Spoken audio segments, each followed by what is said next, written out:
E aí, galera, tudo bem com vocês? Eu espero que sim. Dando continuidade à nossa oficina de iluminação alternativa, lembrando que essa oficina ela é contemplada pela Lei Emergencial Aldir Blanc, tem apoio da Prefeitura de Itapevi e da Secretaria de Cultura, então agradeço demais. Hoje, deu um negócio aqui. Hoje nós vamos falar sobre a estética do belo, feio, grotesco e sublime, tá? Mas antes, eu vou falar de uma coisa que eu acabei esquecendo de falar na aula do mapa de luz, tá? Eu falei que tinha duas possibilidades, né? De ou vocês criaram um projeto, vão apresentar, na verdade, criaram um projeto para apresentação, vai mandar para alguma lei de incentivo, e aí precisou criar um mapa de luz, então vocês vão atrás desses equipamentos, vai atrás de um orçamento para fazer essa estrutura, né? Para fazer essa iluminação acontecer. Ou que vocês poderiam ter passado em algum festival e aí vocês vão no lugar e aí vocês vão precisar pedir para a pessoa mandar para vocês o que eles têm disponível lá. E sim, tem essas duas possibilidades, mas há uma terceira possibilidade que eu acabei esquecendo de falar. Pode ser que vocês vão ser contratados para criar um mapa de luz, né? E para operar ali a mesa de luz no momento de espetáculo. E aí é só algumas dicas, tá? Que eu quero dar para vocês. Primeiro, senta com o diretor, senta com a galera mesmo, tá? Dessa companhia ou que te contratou, enfim, para entender qual é o conceito e o que eles querem do espetáculo deles. O que eles esperam de luz, se eles já têm alguma coisa programada, sabe? Se já tem uma noção de tal cena vai ter uma luz a pino, preciso de uma luz com direção específica, preciso de tal cores, sabe? Então é preciso sentar com essa pessoa e entender o que ela quer. Em questão de cores, né, de paleta de cores, em questão de refletores que ela vai utilizar, em questão de classificação de luz, né, de como ela quer ali, posicionado, questão de ângulos. E uma coisa muito importante que acaba não acontecendo com os técnicos de iluminação e que eu acho assim, sacanagem. Meu Deus, nem sei se posso falar isso. Já pensou se eu sou censurada? Que eu acho um absurdo. Vou apagar, vou colocar um pi naquela parte. E nem foi um palavrão. Mas enfim, não quero ser censurada. Que eles acabam indo só no dia da apresentação, sabe? E tenta resolver tudo isso horas antes de você apresentar.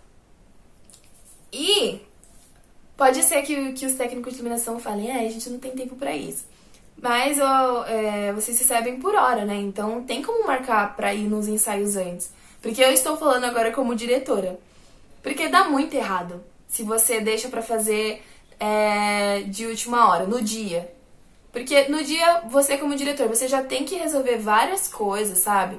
Dos atores, do cenário, de figurino, várias coisas dá errado.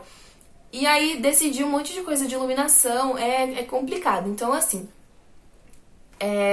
vocês, como técnicos de iluminação que vão lá fazer um mapa de luz, que vão dirigir, né, essa iluminação desse espetáculo, vai nos ensaios antes, meus amores. Não precisa nem ser 1 milhão de ensaio. Vai em um ensaio antes, pelo menos, mas vai em 2 ou 3 ensaios, que eu acho que é melhor.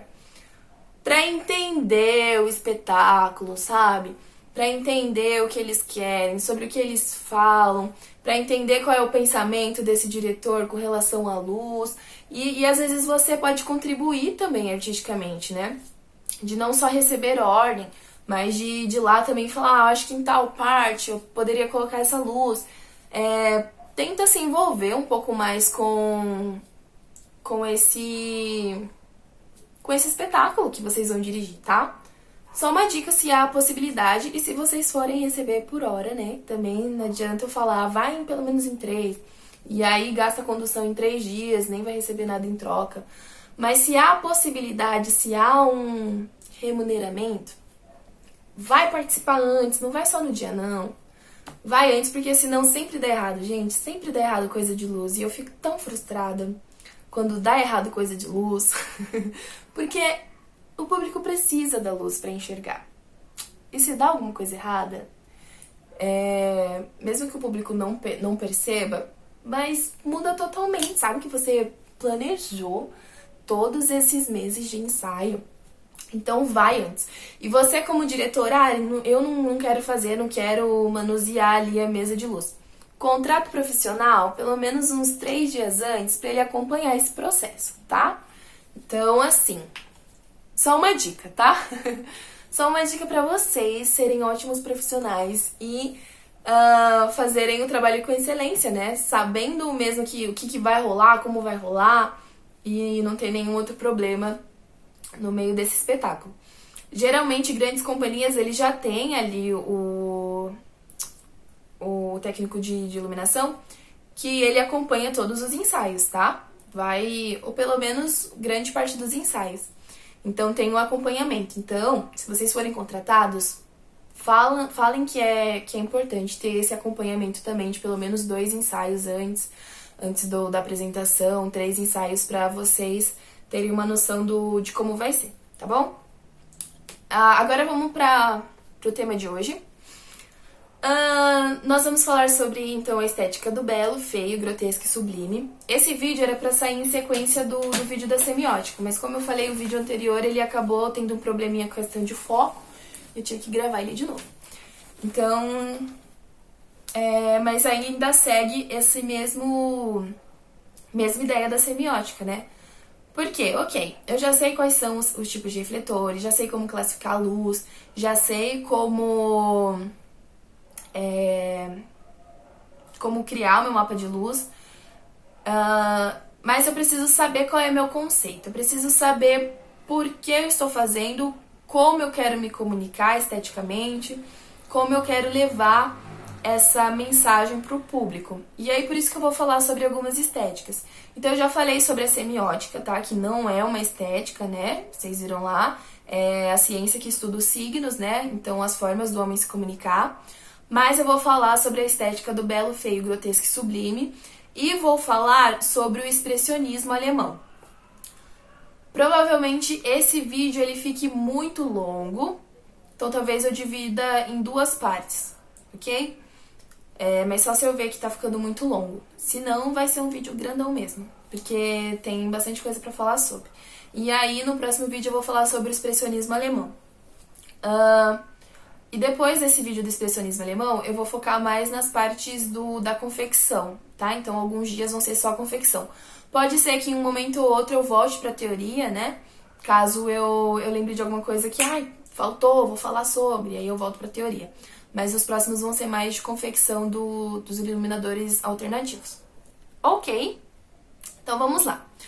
Nós vamos começar pelo belo. Vou ter uma colinha aqui, sim, porque é bastante coisa pra eu falar. E tem algumas citações, então, né? Meu cérebro, ele decora as coisas? Decora. Mas às vezes tem como ter uma colinha só pra não se perder. E aí não acontecer igual desse vídeo que eu tive que falar um assunto anterior no vídeo, né? Mas vamos lá. O belo. A palavra belo vem do latim bellus. Acho que é assim que fala em latim, bellus. E significa lindo, bonito, encantador, tá? No nosso dicionário da língua portuguesa, se define o belo como algo que tem forma e ou aparência agradável, perfeita, harmônica e que desperta sentimentos de admiração, grandeza, nobreza, de prazer e perfeição de quem vê, tá? Então, quando a gente pensa numa coisa bela, o que você pensa? Você pensa em perfeição, você pensa em uma coisa muito bonita, muito linda, muito harmônica, sabe aquela coisa que você come com os olhos, aquela coisa que você vê e seus olhos brilham de tão perfeito que aquilo é, tá? Então, o belo é tudo que se encaixa nessa coisa de um suspiro, sabe? Pensa em tudo aquilo que você viu, que você suspirou de, meu Deus, que perfeição é isso. Essa é a estética do belo, tá? Durante muito tempo, o belo ele também foi associado ao que é bom. Então, nessa questão de bem, de bom, foi associado ao belo. Por quê? Porque a gente também tem algumas questões muito enraizadas dessa questão de que o belo é o melhor, né? De que o que é belo é bom, o que é belo é bonito, então é uma coisa que é boa. E nem sempre, né? Às vezes a pessoa é muito bonita e não é. Mentira, não é sobre pessoas, tá, gente? O belo na arte não se encaixa em nós, meros seres humanos. Depois vocês vão ver por quê, porque a gente se encaixa numa outra estética, tá? O belo, ele sempre vai estar, na realidade, no ideal, tá? Então, o belo, de certa forma, ele é inalcançável. Por quê? Porque o belo é o ideal, é o que nós gostaríamos de ser, ou que nós deveríamos ser, mas é sempre algo que a gente não consegue alcançar. Por quê? Porque o belo, ele é perfeito, ele é harmônico e ele é simétrico, tá? Simétrico é uma palavra-chave. Então, simétrico em que sentido? Por exemplo, uma escultura bela, que geralmente o primeiro pensamento de belo inicia ali na Grécia Antiga, tá? Que depois eu vou até falar de alguns filósofos, depois a gente vê o belo ali no Renascimento, mas se a gente for pensar na escultura grega, tá? Aquelas esculturas lindas, né? Todas maravilhosas, branquinhas. Uma curiosidade, as esculturas gregas, elas não eram brancas, tá? Grande parte delas não eram todas brancas, não. Elas tinham uma cor, só que com o tempo a cor foi se perdendo e aí ficou bem branquinha. Mas só uma curiosidade. Mas enfim, pensa naquelas esculturas. Geralmente são o quê? Se for pensar no homem. É o homem muito musculoso, muito perfeito. Ele é totalmente simétrico no sentido de que os olhos têm a mesma distância, o nariz é muito perfeito, a boca. Então, a simetria então, utiliza muito da matemática para tudo estar perfeitamente no lugar certo. E se a gente for pensar no ser humano, o ser humano ele não é simétrico, tá? Ele é assimétrico. Todas as pessoas têm uma simetria.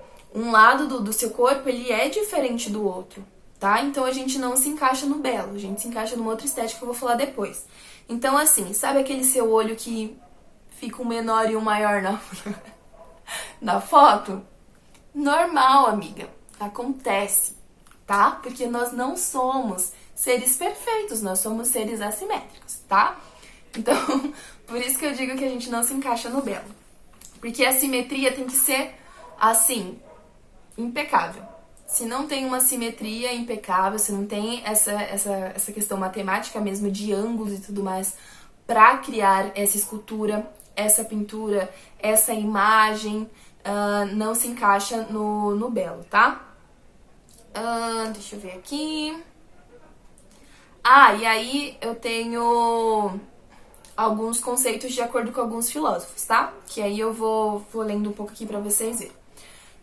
Para o Platão, né, filósofo grego do século V a.C., o belo está ligado a uma essência universal e não depende de quem observa, pois está contido no próprio objeto, na criação.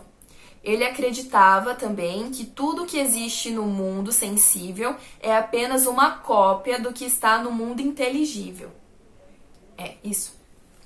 Então, o que ele quer dizer com essa questão de que o belo está ligado a uma essência universal e não depende de quem observa, pois está contido no próprio objeto, na criação.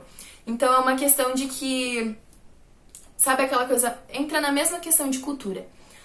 Isso pra mim não é cultura.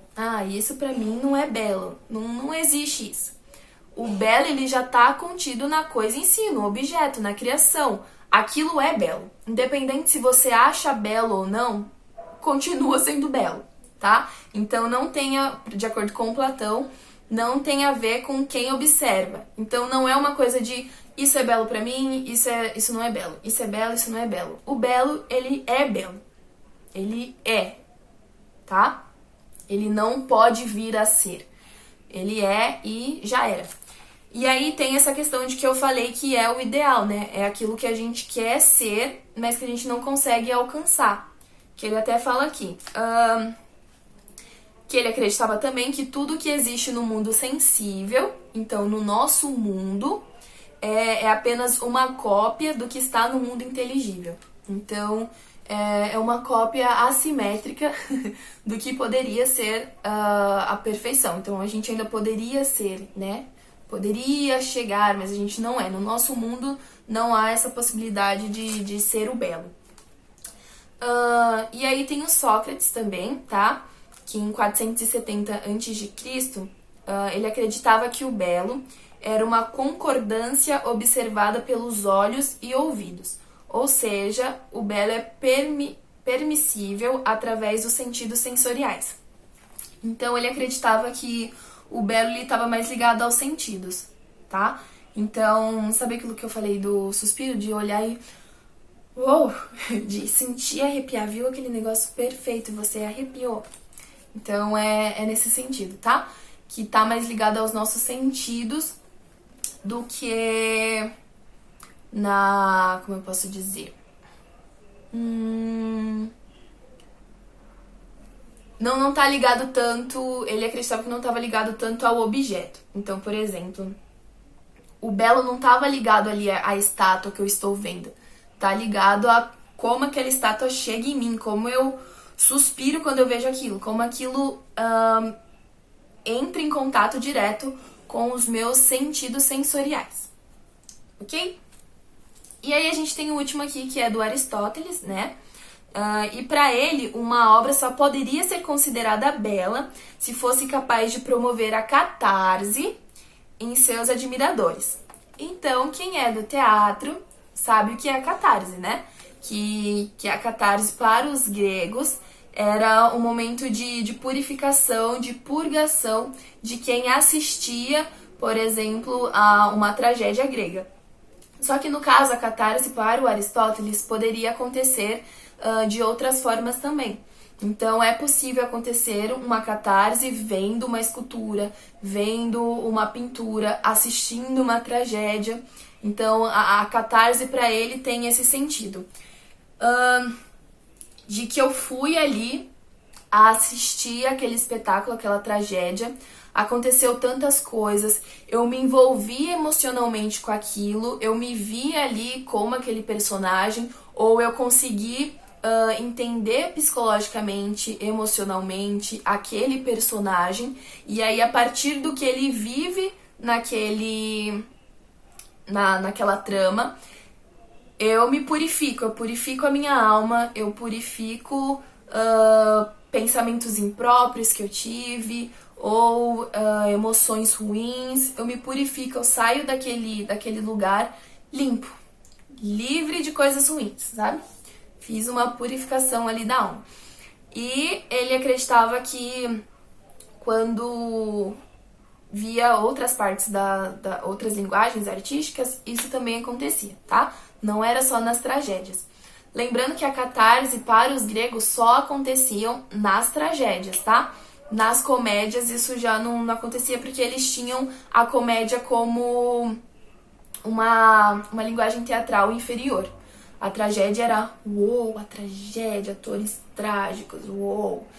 E a comédia era os cômicos, sabe? Sempre deixado de lado. Que é uma coisa, se vocês forem parar pra pensar, ainda acontece, né? Há esse tipo de preconceito ainda com a galera que faz dramas, que faz essas coisas que são vistas como coisas mais sérias.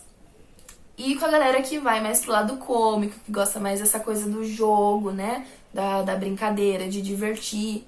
Então, tinha essa divisão. Mas continuando aqui, tá? Não vou ir tanto pra essa parte não, mas entenderam o que é a catarse, né? Então, essa purificação da alma.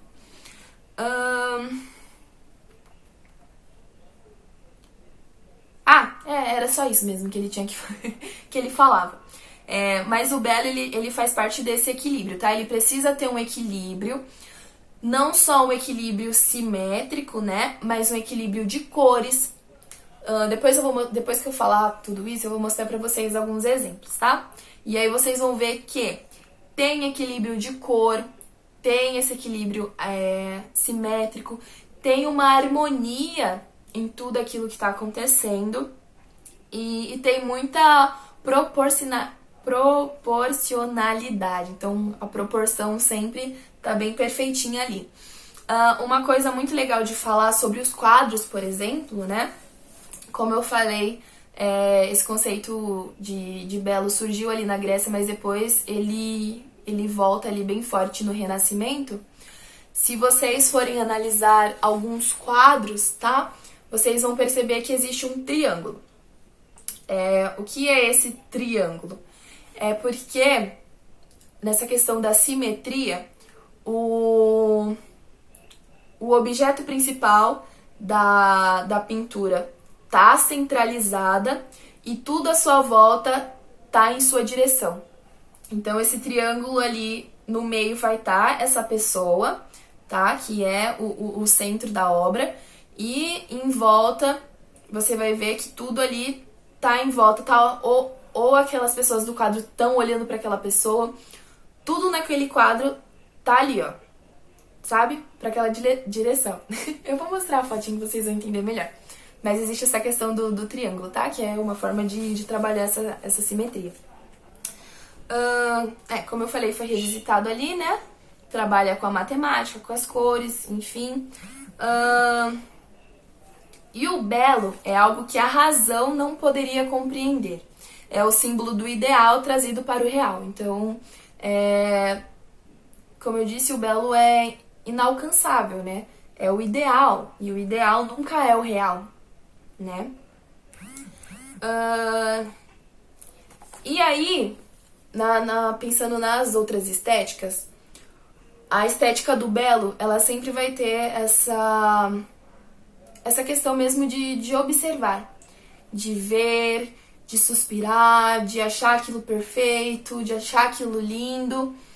Mas o belo, ele não vai trazer uma crítica. Ele não vai vir com um problema social. Ele nunca vai vir trazendo uma reflexão. Você sempre vai olhar aquilo, você vai se sentir bem, vai sentir que aquilo é muito bonito, muito perfeito, muito maravilhoso. Mas o belo é só isso, sabe? É só o bonito, é só o perfeito, é só o ideal. Talvez você se sinta um pouco mal, assim, ver o ideal e de perceber que você não é. Mas o intuito do belo é sempre fazer rolar o suspiro. Ele nunca vai trazer uma coisa mais crítica na sua composição. É só aquele negócio pra você ver, achar lindíssimo e falar, meu Deus, quem fez isso, ó, parabéns que a pessoa tava inspirada ali. Então esse é o belo, ok? Aí agora eu vou mostrar pra vocês algumas fotinhos, tá? Umas coisinhas pra vocês se inteirarem do que é o belo.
contraste ao belo, a gente tem o feio, tá?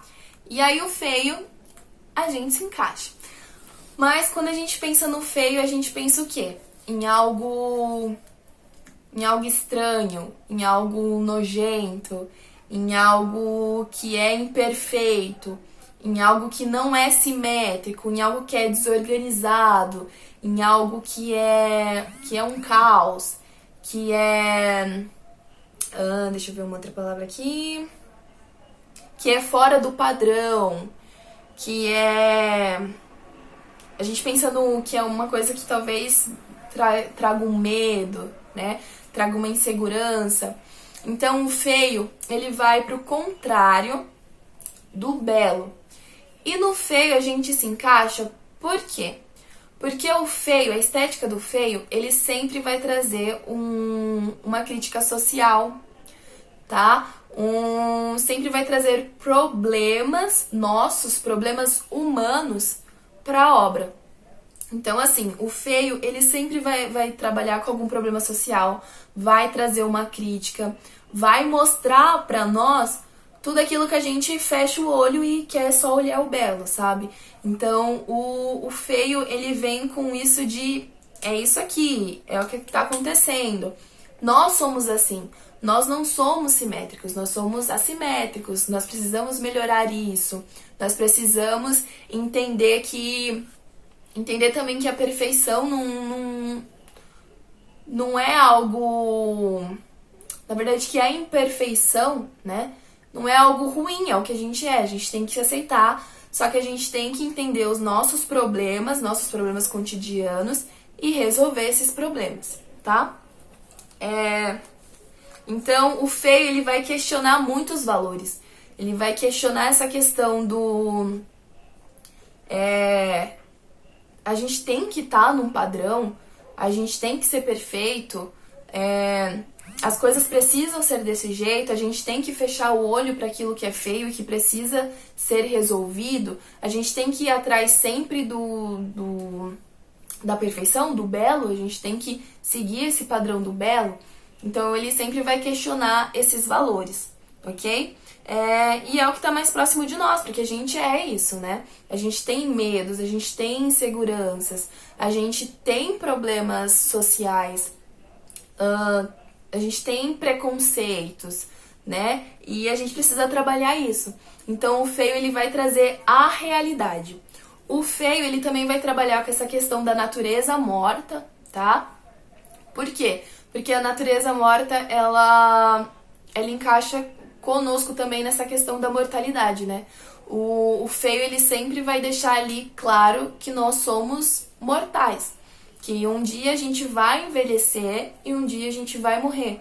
Que a gente tá nesse processo de envelhecimento, né? Que a gente tá nesse processo de chegar ao nosso fim.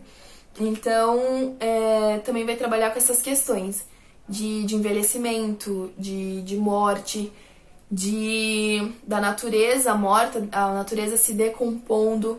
Vai trabalhar com essa questão de entender que eu estou aqui linda, maravilhosa, neste momento, mas que isso é só passageiro, sabe? Que eu vou envelhecer. E isso não quer dizer que eu preciso me desesperar ou que isso é uma coisa ruim, né? Faz parte do processo. Então, o feio, ele sempre vai trabalhar dessas formas. Vai trazer nossos problemas sociais, então vai trabalhar com essa questão dos nossos medos, nossas inseguranças, das coisas que a gente tenta evitar, vai trazer problemas de autocontrole, sabe? Então, vai trazer os problemas humanos, tá? Vai trazer essa parte da imperfeição, vai trazer quem nós somos e o que nós precisamos trabalhar. Então, assim, o feio geralmente, para quem vai assistir, nunca é o que a pessoa quer ver, sabe? Por quê? Porque a pessoa, ela quer sair pra assistir alguma coisa, ela quer assistir uma coisa bonitinha. Só que é preciso refletir sobre as coisas que acontecem, né? O mundo não é bonitinho. O mundo, ele tem, sim, muitas coisas boas, tem muita coisa harmônica. O mundo, ele é muito legal, mas ele também tem muitas coisas que precisam ser revistas. Então, é muito mais interessante ir assistir alguma coisa ou ir ver algo que você saia de lá com um pensamento crítico, que você saia de lá pensando em... refletindo sobre os seus atos, né? Sobre as suas ideias, sobre os seus dogmas, e saia de lá pensando em se reinventar, sabe? Em modificar, em trazer a diferença. Então, muitas vezes quem assiste vai sair falando, ai, que feio, pra que assistir isso, que besteira. Mas é porque a gente tem muito essa questão da resistência, né? De ver nossos erros, de ver nossos problemas e fechar o olho, né? Fingir que não tá acontecendo. E quando a gente vê isso de cara, a gente quer longe. A gente quer longe os nossos problemas. A gente quer longe... muitas vezes quem nós somos, né? A gente quer longe a forma como a gente age. É bem louco isso, né? Se você parar pra pensar e analisar essas duas formas. Então, assim, o feio, quem vai assistir nunca tá muito feliz de assistir, nunca sai totalmente feliz, não. Mas pra quem tá no processo é muito libertador, né? De estudar os problemas, de procurar soluções. Então, é um autoconhecimento muito legal. Então, por isso que o feio, ele não é muito utilizado. Pode ver que grande parte das obras, grande parte dos espetáculos, grande parte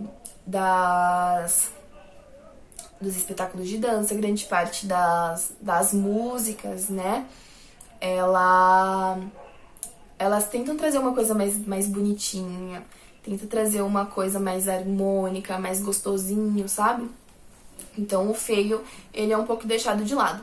Mas não deveria, porque o feio, ele é bem legal de trabalhar, tá?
Então essa é a diferença entre o belo e o feio, ok?